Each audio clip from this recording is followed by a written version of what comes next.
This is GKW. Welcome to another edition of Good Karma Wrestling. I'm Gabe Neitzel from ESPN Milwaukee, along with Jonathan Hood from ESPN in Chicago. You can, of course, always check him out on Sundays as well, as he's part of SiriusXM Pro Wrestling Nation every Sunday from 9 a.m. until noon Eastern. A lot of things to dive into this week, Jay Hood, but let's go ahead and start with John Cena. He's going to be making his final appearance this upcoming Monday in his hometown of Boston. And that is also when the John Cena tournament is going to begin to determine who his final opponent is going to be in Washington, D.C. in December at Saturday night's main event. So it's a simple exercise to start the show today. Fantasy book John Cena's final match tournament. We already know two matches. Those were announced on Raw. Damian Priest is taking on Rusev. Sheamus is taking on Shinsuke Nakamura. Okay, so I will add some names to the tournament. And I like how this is being unfurled. It's not like you're throwing the whole bracket up there so you can figure out who's going to win the championship. This is not the NCAA tournament. I think just dribs and drabs, giving us a little bit to give us an idea of what this is going to be is a good idea by WWE. I feel, and I believe they announced that two more matches are going to be announced on SmackDown tomorrow night. That's So fine. we'll know half the bracket by the time we get to the weekend and what that presents. But I mean, it still comes down to, like, I guess the way that they had presented it with, even maybe a couple of people who don't work here. Like, I feel that is put on there to make people think that, maybe AEW will let Edge come wrestle. That's not happening. Like, when I think of people who don't work here, I think of people like Matt Cardona, right? Like, I could see someone like Matt Cardona becoming a part of this bracket to participate and fulfill that, hey, he doesn't work here, kind of moniker that goes there. Like, I can't imagine that there's anybody on the AEW roster that Tony Khan and Triple H strike a deal so he can show up, and like, if Edge showed up, what's the trade-off? Hey, stop booking your pay-per-views opposite of us. Like, so I have to move my pay-per-views to the middle. That's the only way. Something like that. That's the only way they would get Edge in this tournament. So for all the internet wrestling fans who are like, this means Edge is going to be. No, Edge is not going to be in this tournament. Well, if Dixie Carter was part of this, she would have traded for a Christian. She would have done that. That would have been Christian to be a part of this thing, because usually he's always part of the trade. So I'm just going through some names here that I think is going to be part of this tournament as we fantasy book those. So I think that one of those outsiders, a number one seed for an outsider is Joe Hendry. And yes, Hendry's another one. And can I just tell you, I don't want to see Joe Hendry against John Cena in the finals. I don't want that. Everybody to be there, all the dignitaries, to see Joe Hendry pound his foot into the mat and then clap and pound his foot in the mat. I'm not interested in that. For him to be in the tournament, yes. In the finals, that's not what you have John Cena's ending be. I don't think that that's good. So I wrote his name down. I wrote down a favorite in Gunther, who I think is going to be there. I wrote down The Miz, who I think should be in the tournament. You said Sheamus is part of it. Yep. Solo Sikoa should be part of this. Oh, sure. I like Solo. I wrote down Breaker. He's here. He's right here. I have his name. I got Solo Sikoa's name. Dirty Dom. You said Nakamura's already in. Yep. He is the one facing Sheamus. Does Randy Orton have an opportunity? What's he doing lately? Just kind of hanging out on SmackDown, just along for the ride. I don't think he does. Like, the people he's already faced, like AJ Styles. I don't think AJ Styles isn't going to be in the tournament. Right. Obviously, Punk is probably not going to be in the tournament. Like, the guys he's already faced, I don't think are going to be on this list, because they already did for the final time, Cena versus Orton. For the final time, Cena versus Punk. For the final time, Cena versus AJ Styles. So, like, the guys he's already checked off that list, I don't think are going to be a part of the tournament. But that's, I guess they could throw a curveball and, maybe Randy Orton is in there.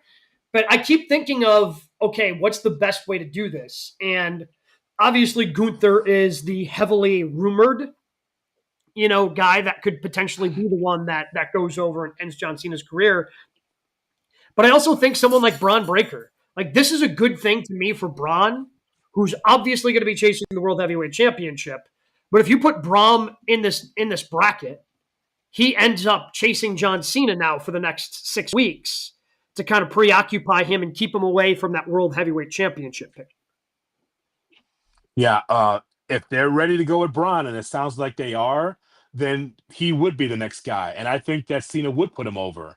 This cannot Yeah. be a fan. This is not a Fandango Jericho situation. Okay, you can't just say we're gonna go with this guy or like Bum Corbin ending Kurt Angle's career. No, Mm-hmm. this has to be something that's significant where you feel strongly about this guy being able to be the next guy. He's being crowned almost like the uncrowned world champion at this point.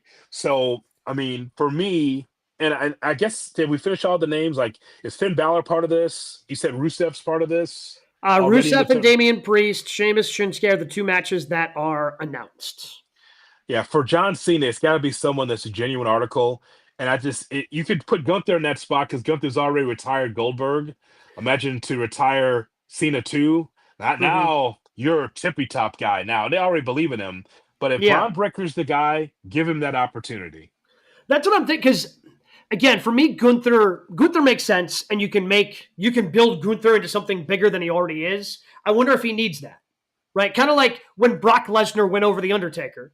Yeah, it took Brock to another level, but I think you probably could have gotten to that level with Brock just being Brock. I don't know if he necessarily needed to end the streak, Hmm. if that would have been bigger for somebody else. Like if Bray Wyatt would have ended the Undertaker streak as kind of a ceremonious passing of the torch, like that could have been maybe a little bit more interesting in raising Bray Wyatt at the time. So Yeah. that's why I think like Gunther, does he need it? No. Could it be cool? Absolutely. Do I think it'd be a fun match? Yes. Braun Breaker, I think that again, it's something to elevate him and further announce that this is the next guy before on his route to winning his first world championship. You can check Cena off on that. Are we missing more NXT guys? Like, does Ricky Saints get involved in here? We're going to be talking with Ethan Page here in a moment. Does Ethan Page get involved? Like, I feel mixing in a couple of guys from down in NXT. Obafemi, I know, is somebody we've talked about being relatively high on Hmm. from NXT, hoping that he makes it to the main roster here eventually. Like, I feel there are a number of names in NXT that could end up in the bracket just to also raise their general awareness before they come up to the main roster. I was looking at TNA.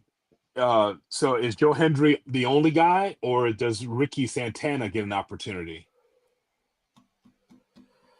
I mean, I wouldn't Maybe mind him not. in the bracket. Like, you could put him Yeah. in the bracket. Like, I'm fine with that. I don't think he's ultimate. Like, they're not going to have somebody from TNA go over John Cena in his final match.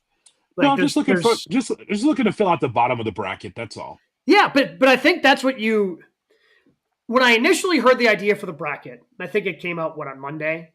Yeah. Before they like when I first heard the idea, I'm like, I don't know if I like this. But the more I thought about it, the more I did like it because it gives you the opportunity to raise the profile of a number of these different guys, whether it's TNA, whether it's NXT, whether it is, even a guy like Shinsuke, just kind of re-raising that, oh yeah, that's right, Shinsuke Nakamura can go because he's been gone for so long and out with injury. I think it gives you the opportunity to kind of raise awareness level and showcase some of these guys, especially at the NXT level.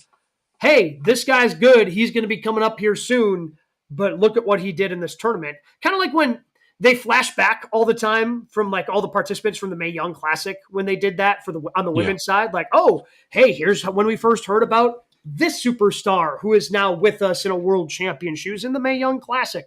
I think this is something that they could use similarly if they use the right NXT talent. Yeah, I think so. Just to have them in the mix and profile them. This would be great. I'm sure Cena looks at this and says, I'm going to have my final. I'm going to take on somebody. But to be in those kind of high profile matches and stakes are on the line to be able to take on one of WWE's all time greats, I think that that's really cool. I know that I'm here to tell you that Vince McMahon would have never gone with this. He hated tournaments, hated tournaments. And I don't mind tournaments. Hell, we're sports guys. We've seen tournaments all the Mm-hmm. time to determine. So it doesn't affect us one way or the other. But Vince would have just built up whoever the opponent is, whether it's Gunther or Braun Breaker, and then the anticipation for it. But you know what this is. Gabe, they're trying to fill out programming here, trying to raise the Yeah. interest. I mean, this is so for a lot of people, this is kind of a dead period leading into Survivor Series, and then December it's completely dead. But this is an opportunity to just build up two shows on their way to what I think is just an historic pay-per-view or PLE to see John Cena's last match. So I get it. Yeah. Oh yeah. Plus next week for Raw, Triple H already knows he's got Priest versus Rusev. He's got Sheamus versus Shinsuke. He's got a John Cena promo segment. He's got half the show booked already. Sure. It's all good. It's all good. So I get it. But Vince would have Who do gotten you want to just see? built it up. Who do you Yeah, want it to I'm be? thinking. So to me, it's between Gunther and Braun Breaker. I like if they feel strongly about Braun Breaker, imagine he being the guy that retires John Cena because Breaker's going over, right? Mm-hmm. Right? Whoever the opponent Yes. is going over Cena, right? Are we I sure? I think Cena's going to go out on his back. Yes. Okay, because Sting didn't do that. No, but Sting also wanted to go out on his back and just was basically told, "No, we're doing this night to celebrate you. We can have a tag team tournament championship afterwards. You're going out as a champion here." Yeah, Brian Danielson didn't mind that. He didn't mind having a bag put over his head, suffocating him to death, and then losing It's against probably his idea. Johnson. Yes, yes. And I'll come back and do commentary for the guy who almost killed me. Good, good, Yeah. good. Well, That's it wrestling. makes so much sense. Makes so much sense. Yeah. I would throw a dark horse in there that I'm coming around on more and more would be Dom. If Dom goes over, I think that could do really good things for him as he continues his climb. But I fully admit that would be like an audible because I feel very confident in saying that when Triple H decided he was going to go with a tournament to determine the final, like at no point did he think, oh, and then I'm going to have Dom win the tournament. Right. Right? Right. Like when this idea Yeah. was hatched, Dom was not the winner, but I think Dom could be the winner, and I think that could be interesting. As we get ready for our interview and our topics of the day, I just want to say that it's almost an unfair fight for Rey Mysterio, for Dom Mysterio to take the mic in Albuquerque, New Mexico, okay, and getting babyface cheers in New Mexico because of a hot Spanish audience, Latino audience that was there, and then here comes Rey actually looking like the heavy. Like here comes the dad, the parental dad that's like telling them where to go. It's like, this is bad for Ray. But it kind of evened out at some point, but it was going to be like 90% Dom, and who cares what the old man says? But eventually it evened out. But I guess that just goes to show you where Dom is on the pecking order. That guy's so over, even though he's a heel, Over. it doesn't matter. He's over, man. He is so over. Like, again, the line of "Hey, keep my father's name out of your mouth" after Ray had said Eddie Guerrero's name was that got the crowd really going. It's crazy, man. It got the crowd Crazy. really going. We got more things we need to dive into. We start with our 3 count, the other top 3 stories in the world of professional wrestling. Where we start, we had an opportunity earlier today to catch up with a double champion in the WWE in all ego, Ethan Page.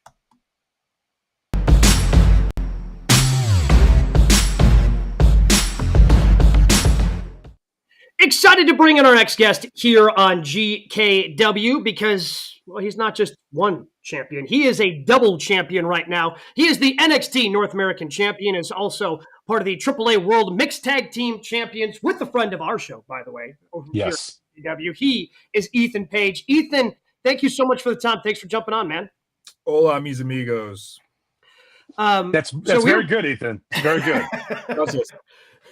Well, we were just talking about this right before we hit record. So you're not used to carrying around 2 championships yet. You're still trying to figure out the best way to do it. Yeah, and you know what? With a smile on my face, I'm having a really tough time. I can't really figure out how to properly display these beautiful, beautiful championships. But if I'm doing a good job, let me know. If I'm doing a bad job, just remind me to hold it up or awkwardly do something. But yeah. How stressful is it for you to be a Canadian hero and WWE's best champion? Ooh, so not to get too in the weeds, but I had made a comment to someone this Tuesday that I'm starting to feel the pressures of always hitting a home run. And I was like, life is easier when you suck because there's just an expectation that no matter what you do, it will never be good enough. So I am on the other side of that, where there's an expectation that everything I do is magnificent. So yeah, life's pretty tough for me right now.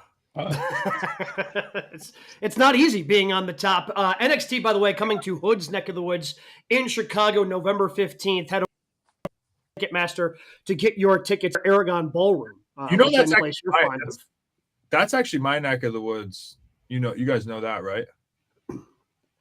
Just as the North American champion? Well, hey, that was very good. I would have gone. But no, Chicago is definitely like a second, third, or fourth home for me. It depends on who I'm talking to and how many tickets I'm trying to sell.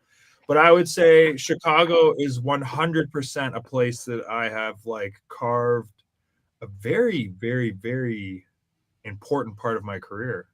So I will technically be returning to a place that made me who I am, which is pretty fun. There's definitely going to be a lot of fans, and they like to call themselves egomaniacs, in the attendance for this one.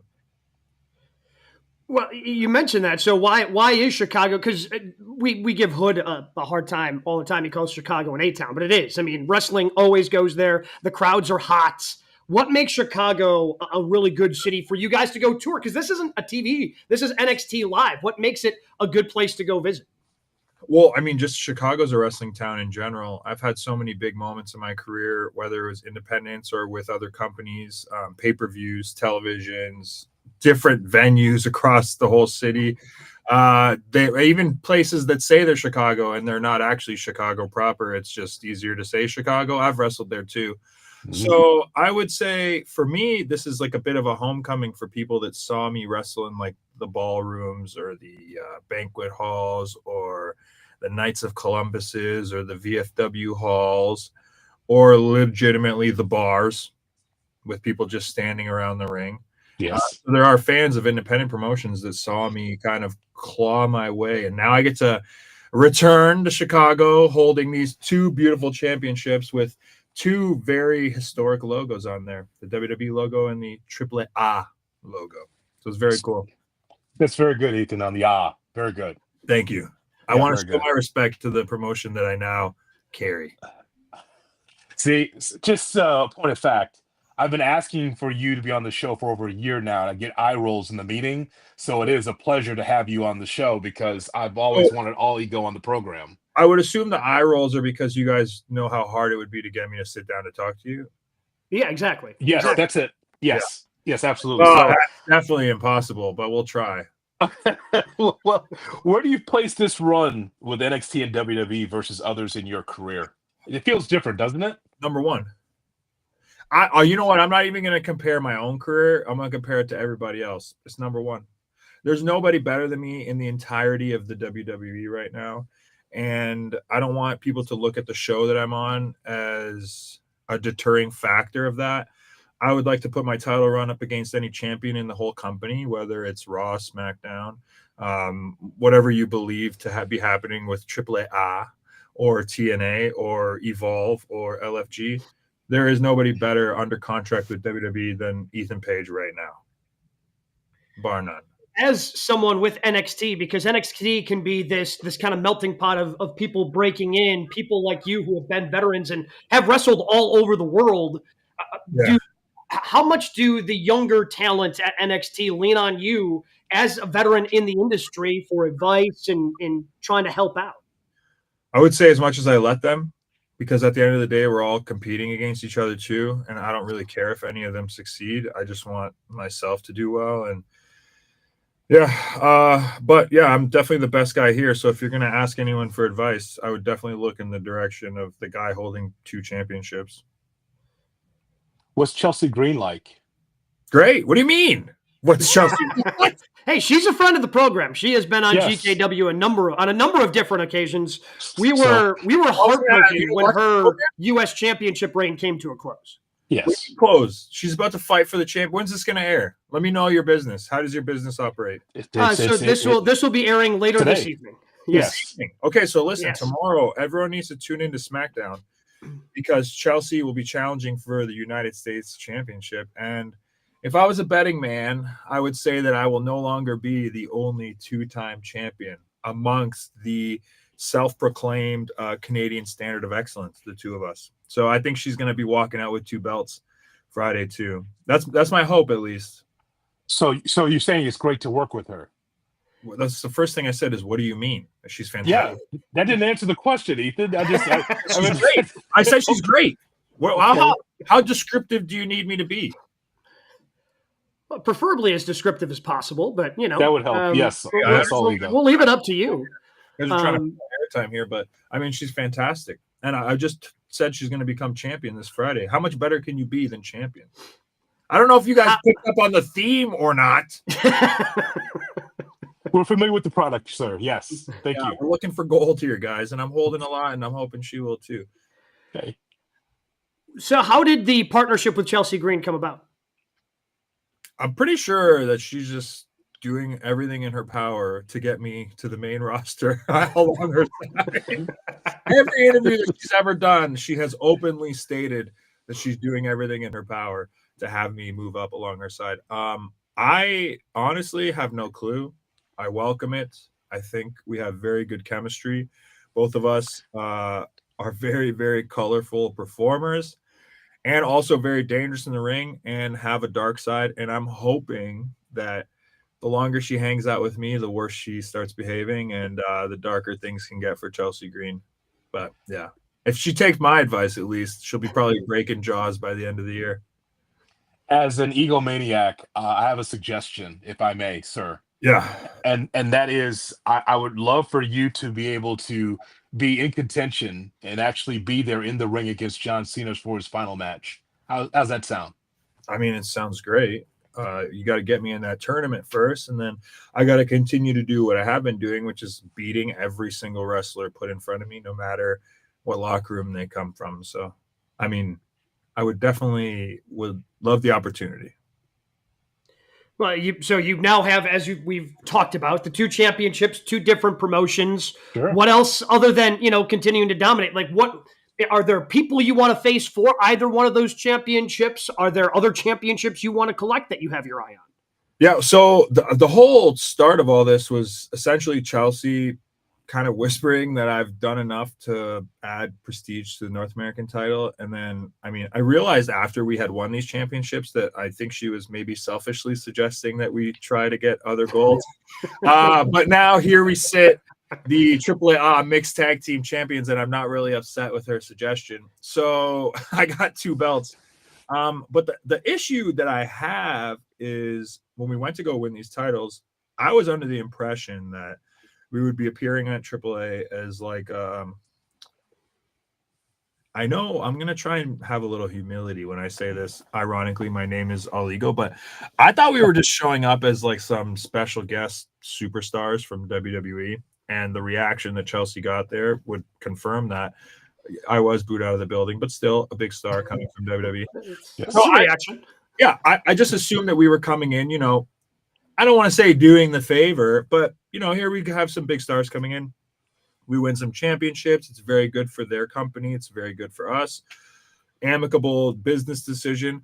But the issue that I have is that when I was celebrating, and I please recommend everyone going back to their YouTube at AAA on their YouTube and watching the match where we won the championships, the company itself did not send the North American title to the ring for me to celebrate. So there was a bit of commotion backstage, and I felt slightly disrespected at the fact that I am there representing another brand, another company, and they did not bring my championship to celebrate in the ring, the company that I am there to represent.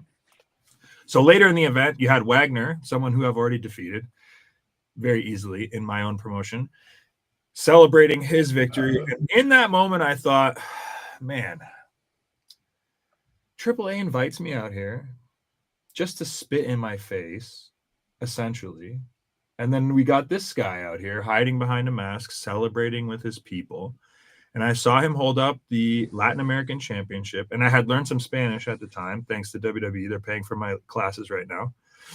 So I just decided that I was going to become the Latin American champion, and I wanted to go out there, jump Mr. Wagner in front of his people, his fans, I assume his family. He's third generation. It's a nepotism thing, but they call it tradition in Mexico.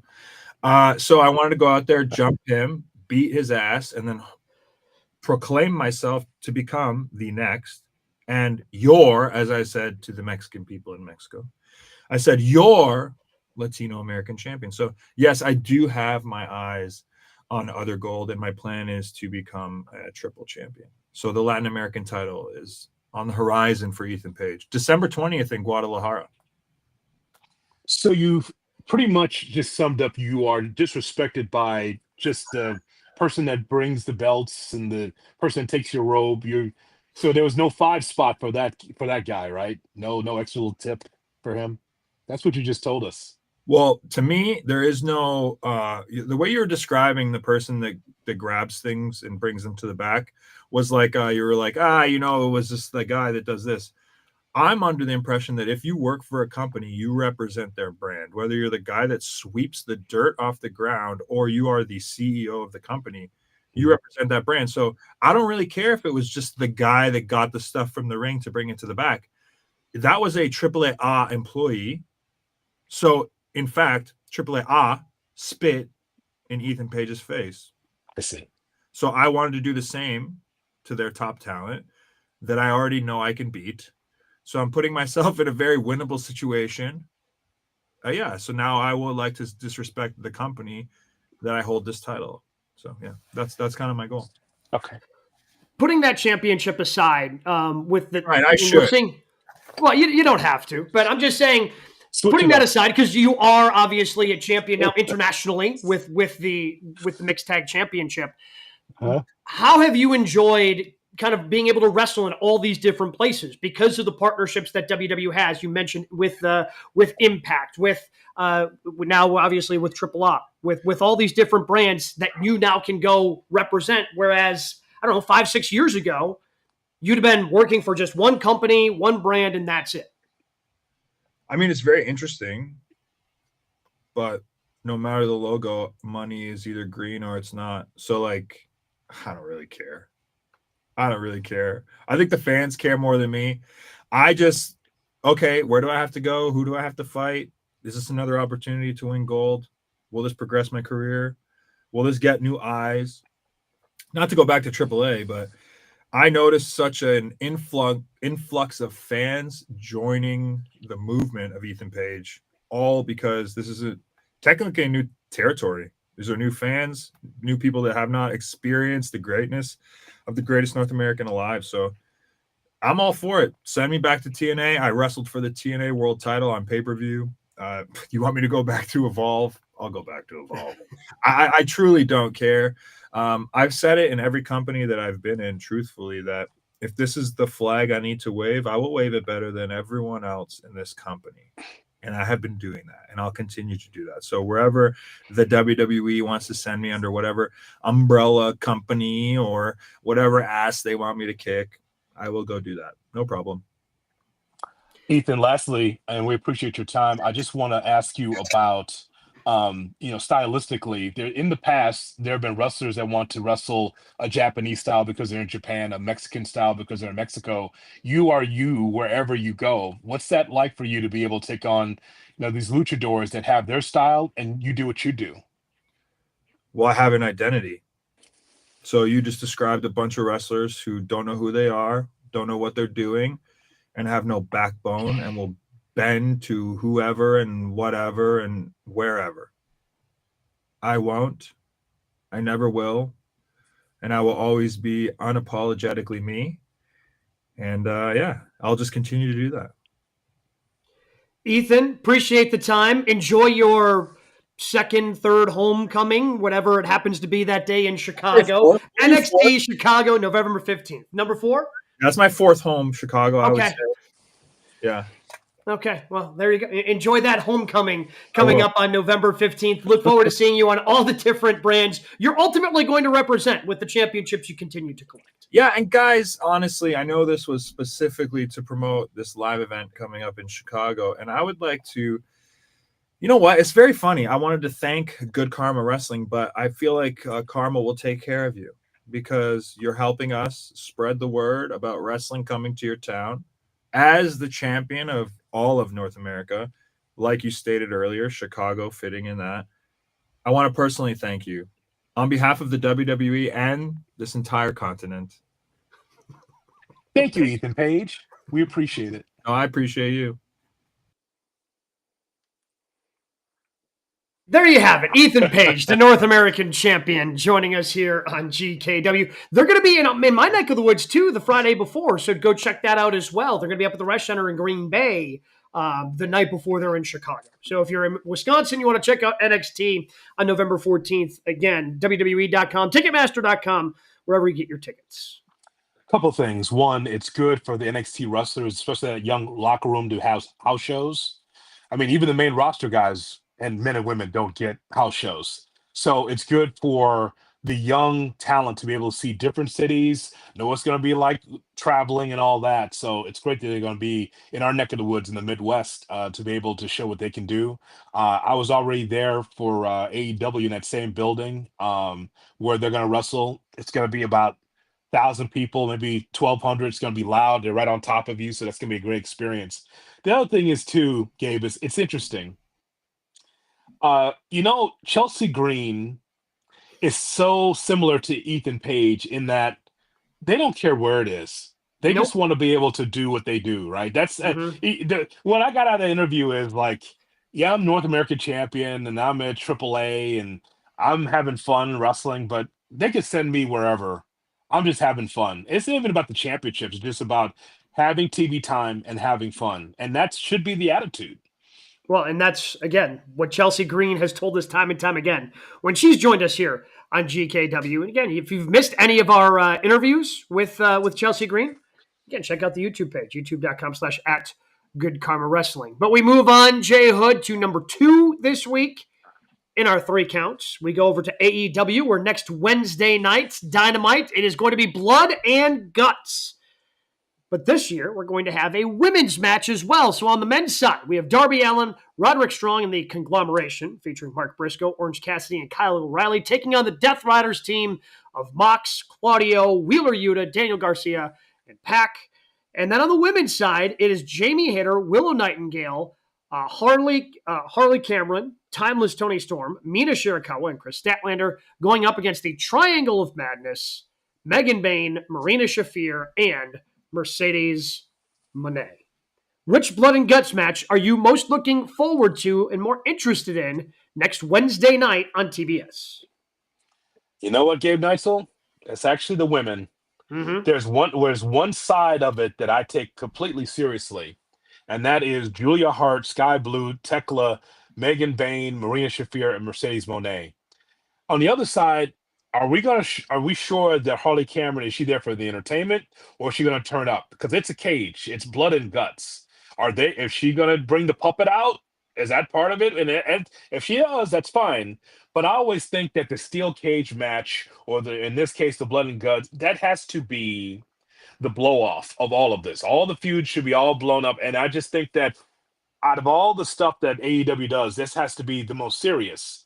And I think that group I just mentioned of women is the best group that's going to be in this blood and guts. Think about it. Tekla is a monster. Sky Blue loves this. She says she wants to be. She wants to be cut up and she wants to be bleeding. She told us that on the show.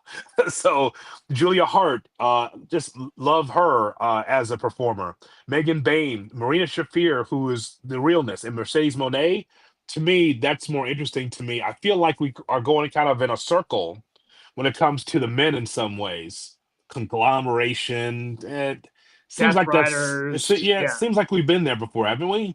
Yeah, it kind of does. I mean, the Death Riders make sense because they're a full team, and this is what you end up having to do when you have these matches. WWE's in the middle of doing it for their War Games match at the end of the month as part of Survivor Series, where you just kind of cobbled together the babyface team versus the heel team. And it would appear that the Vision plus Logan Paul plus whatever else they happen to recruit is going to be a part of that over on the WWE side. Mm-hmm. Yeah, that is.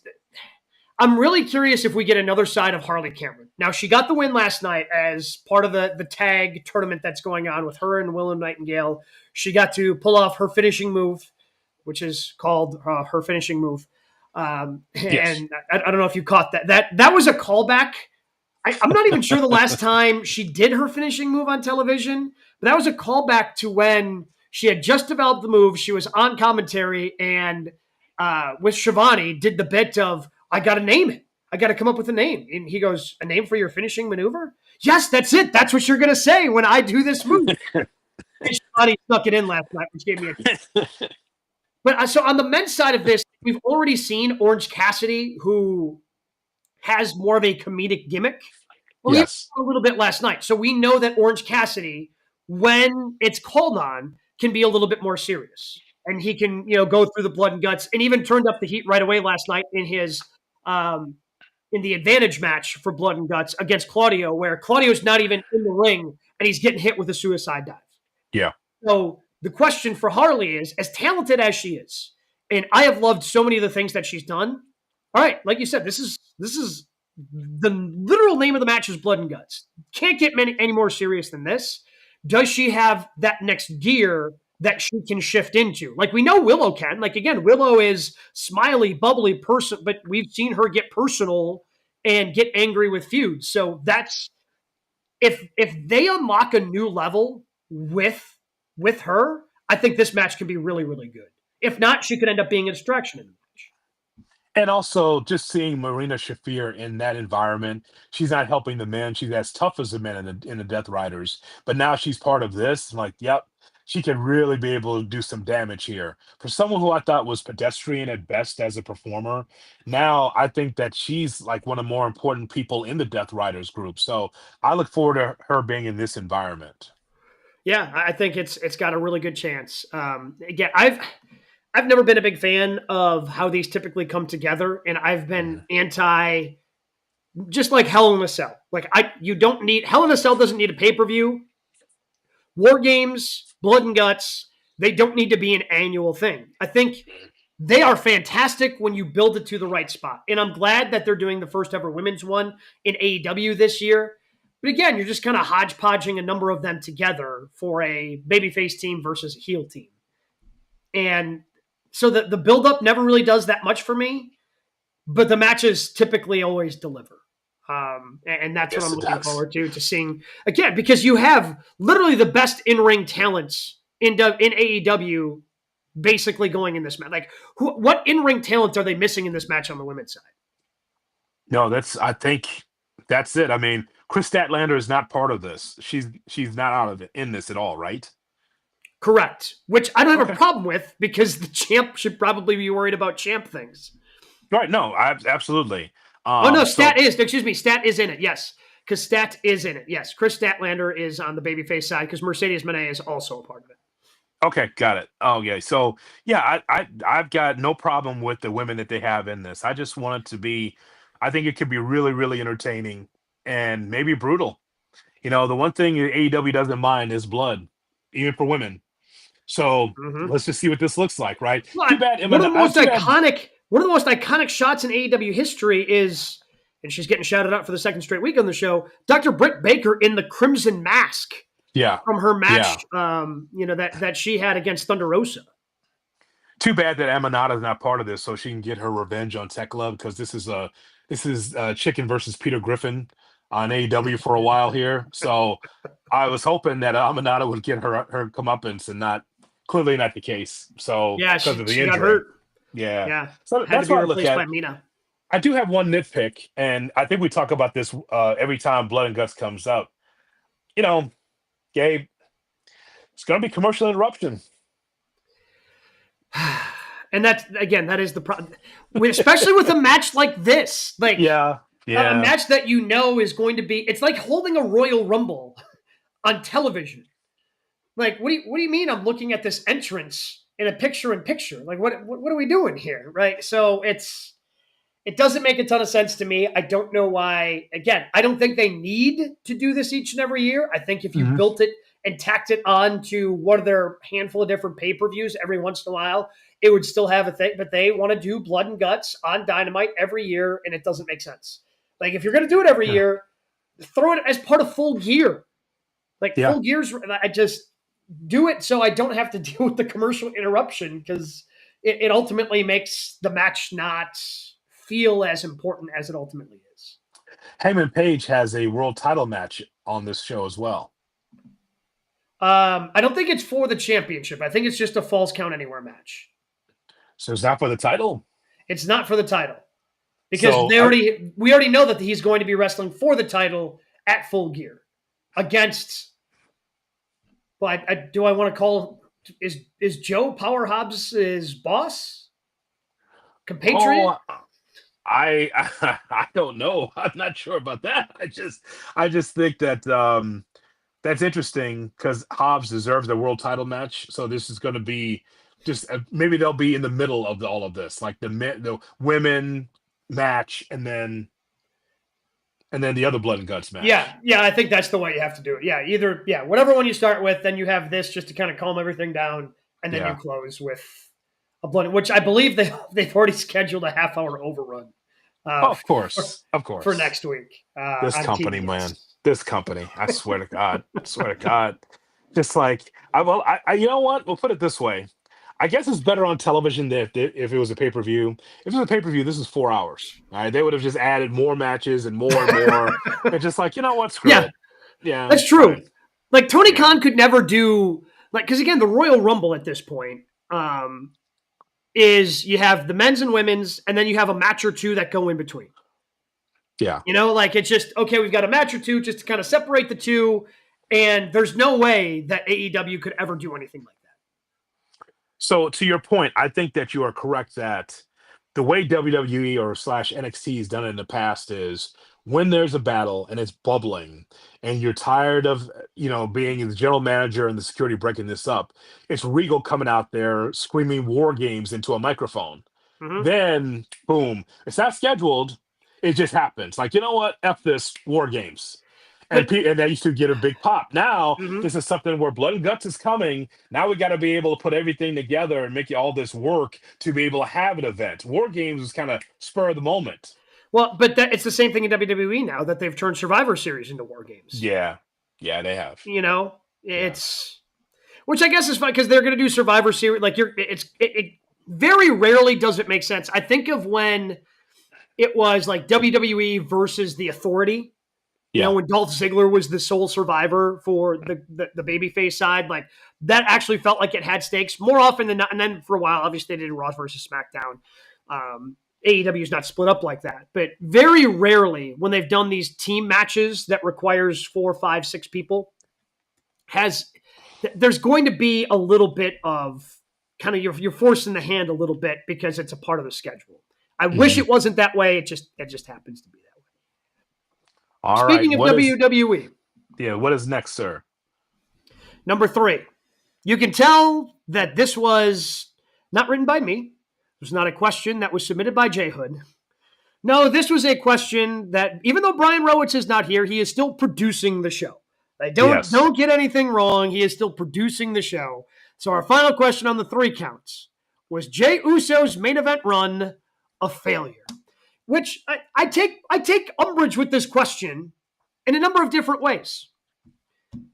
The way the question is phrased implies that Jey Uso's main event run is done and over with because he lost a championship match. Like if Jey Uso within the next 12 months is world heavyweight champion again, is that going to shock you? It would not shock me. I do. No. So the premise of the question implying that Jey Uso's main event run is over is incorrect.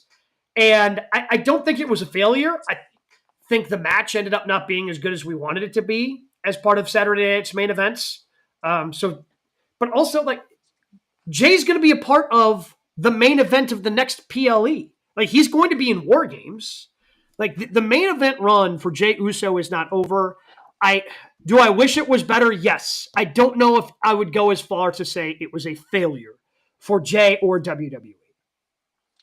I don't understand Brian's hang up on Jey Uso. I just don't understand it. Look, you can make the case that the entrance is awesome. Slapping hands with the fans and the kids is awesome. The merch sales awesome because he's a popular guy. And then the damn bell has to ring. I understand that maybe you don't think that he's a 5-star match guy. That's fine. I thought his match against CM Punk was good. I thought his matches against Gunther were good. Maybe not great, but the point is though he's never been like a year in and year out singles wrestler. He's got to get comfortable in that. I thought it was a shoot at times when he did the mic work talking about confidence and can I be the guy? Fans love him, but did he love himself to be able to feel like he could be over? It's hard. You are a tag team wrestler, and all of a sudden, all right, Shawn Michaels, now you're a singles guy. All right, Kofi Kingston, now you're a singles guy. Like it can't be easy. And so even for Jay, Gabe, he's just kind of like, okay, well, this is it. And so for him to say it's failed, he's already trying to shut the door on it.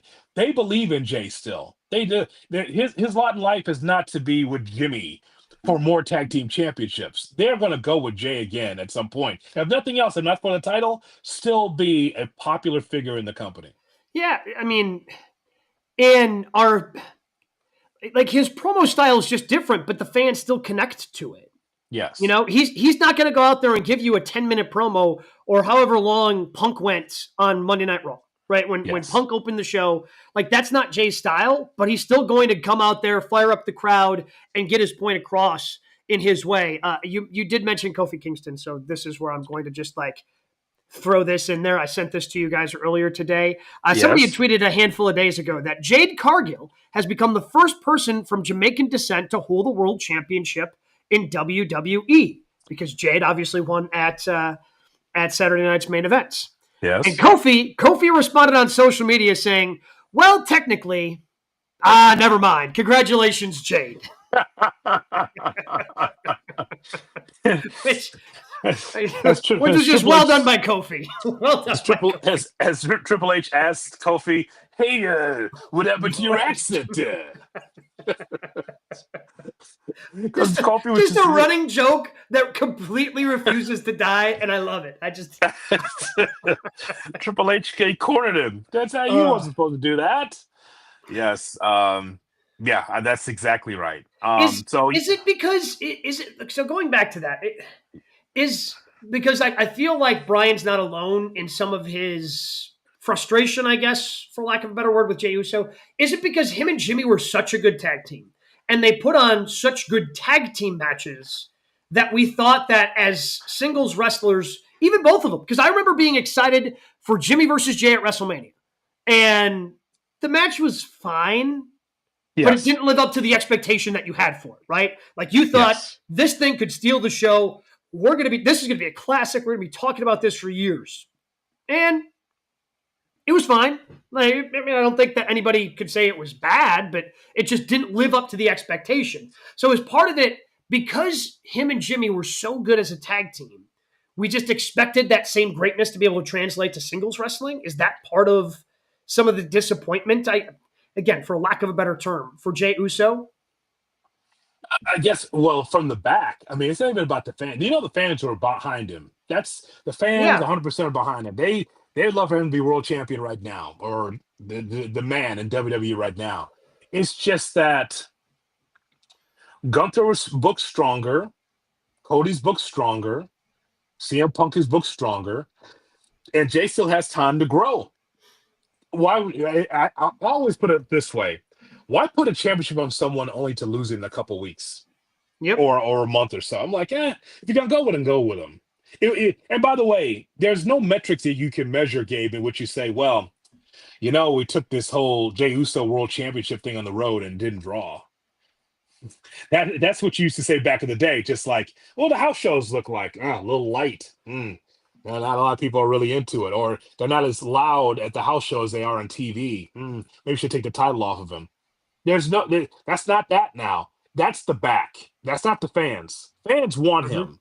But the back said, let's just see the run. And the run's fine. It wasn't great. It was just fine. But you have to give an opportunity for a Jey Uso to run with the ball.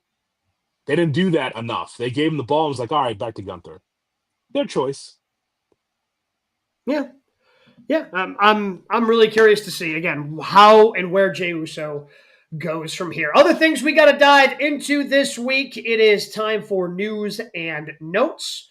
Where we begin, we've talked about her a little bit. Our girl Chelsea Green reportedly signing a 5-year contract extension earlier this year with WWE, so she is expected to stay with the company through at least 2030. A great asset, not just because she's got cake on her face and she says she hasn't been creamed like that in a long time, as you saw that, which is an awesome line. What a promo! like, So, like, like that would honestly, that actually might make Tony Storm blush. Like that's yes, a promo that might even make Tony Storm blush. I just think that she's great, and I think she's great for the young locker room as well. Because I think that she's willing to give, and she doesn't mind losing, and she's one of those just like Ethan Page. Just pay me, pay me. I don't care. I just want to be on TV and do things that are fun. And you gotta appreciate that too, man, because there's so many egomaniacs. So many egomaniacs, man, that want to be the top woman, the top guy. She's not like that. She just loves being out there, being able to do some fun things in WWE that's entertaining and, win some matches along the way. We also learned last night that on AEW, we're getting yet another championship on AEW television, a national championship that is going to be crowned a first champion at Full Gear as part of a casino gauntlet match, which we know is going to feature a couple of members of the Hurt Syndicate along with Ricochet. But that first champion is going to be crowned in a couple of weeks at Full Gear. See this right here? If you're watching on YouTube, you see this, Gabe? You know what this is. Mm-hmm. The old Xfinity remote control. This thing almost hit the door over here when I saw that come up on Wednesday. I'm like, why? Why? You don't have enough championships that matter. So just add an old NWA title of the national championship. There's no reason for that. None. I understand this is high school at AEW and WWE, by the way, where everyone has to have a trophy. Participation trophy. Here's your championship. Everyone's a champion. Well, if you have too many champions, that means that your titles are meaningless. Some say it's a prop. I won't even go that far, even though we kind of know it is. But as far as we're in it, in the universe of watching wrestling and enjoying wrestling, point is, though, is that everybody can't be a champion. Why try to make everybody a champion? And by the way, there's already a national champion. The NWA has a national champion. So why are you pulling something up from the 60s, 70s, 80s of the NWA and say, oh, AEW should have a national champion? It makes no sense at all. None. Especially then when you factor in you have ROH champions that are walking around adding even more championships to AEW television. And oh, by the way, the NWJP, the New Japan Pro Wrestling and IWGP Championship is also featured heavily on your show because Konosuke Takeshita has that championship. And it's not the only New Japan Pro Wrestling title that's been featured on AEW television. So like you said, everybody's a champion. Like, we're at the point where if you want to add a new championship, you have to subtract 2. Because some people have when they're, whatever the thing they collect. Oh, if I'm adding 1, I got to take 1 away. No, if you add another one, Tony Khan, you got to take 2 away. And what I'm hoping ultimately happens here is that the unified championship where they had combined all those things, just that goes back to being a part of the Continental Classic. You get the championship belt for winning the Continental Classic, just like you get a championship belt if you win the Owen Hart tournament. And it's not like a championship that's defended. Just, oh, hey, you won our version of this. Here's your championship. That's what you get. But not something that's actually defended on television. That's what I'm hoping happens to the unified championship if you're introducing this, because none of it makes sense. I don't get it. Just if you have more champions than serious challengers, then what does that say for your company? Yeah, it's just way too many championships. You got to start trimming some of that fat. Meanwhile, I don't know if you saw this former WWE star at this point, Ridge Holland, venting on social media because he said he was totally bleeped thanks to WWE's decision not to renew his contract while he's out injured now. He was still under contract with WWE, so they're still paying for the medical things that had happened to him. But apparently, according to Fightful Select, WWE has decided to terminate him early for cause due to breach of contract. So not great for Ridge Holland after venting on social media about his current situation with his current employer, even though his contract wasn't being renewed. Well, now his contract was fully cut off. He's not making anything while he's still injured and won't be able to wrestle and make money for 6 or 7 months. Good job, Ridge. He's reportedly has 5 kids. Good. So great job there. Thoughts and prayers, Ridge Holland. Great job. And then finally, Bleacher Report named their top AEW and WWE stars in their 20s. Okay. So do you care to venture who is on top of the lists? Is Dom Mysterio on that list? He is, and now, of course, I'm sure he is list on went that away. list for sure, because Dom is a double champion in Triple A or Triple A, as Ethan Page told us, and of course, the Intercontinental Champion. So Tiffany Stratton's got to be on that list. The top 10. Number 10 is Tiffany Stratton. Number 9 is Jack Perry. Number 8, Roxanne Perez. Number 7, Jordan Grace. Number 6, Obafemi. Number 5, Braun Breaker. Number 4, MJF. Number 3, Kyle Fletcher. Number 2, the dirty one, Dominic Mysterio. And the number 1 wrestler in their 20s is Rhea Ripley. Okay. How old is Toni Storm?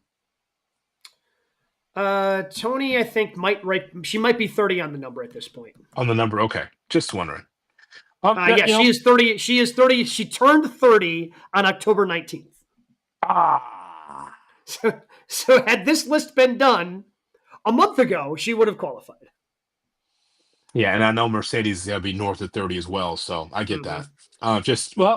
There's a lot of names that you could have put on there, but I don't have a beef. I think that that's perfect. And it also showcases Gabe Neitzel that the business is in a great spot for the future. Vikingo is number 11. Just some honorable mentions. Blake Monroe is 13. Daniel Garcia, Wheeler Yuta featured on this list as well. Austin Theory also making the list. Omission. No. How about that? All right. So that's all I mean. Yeah. It is time. What were your matches of the week?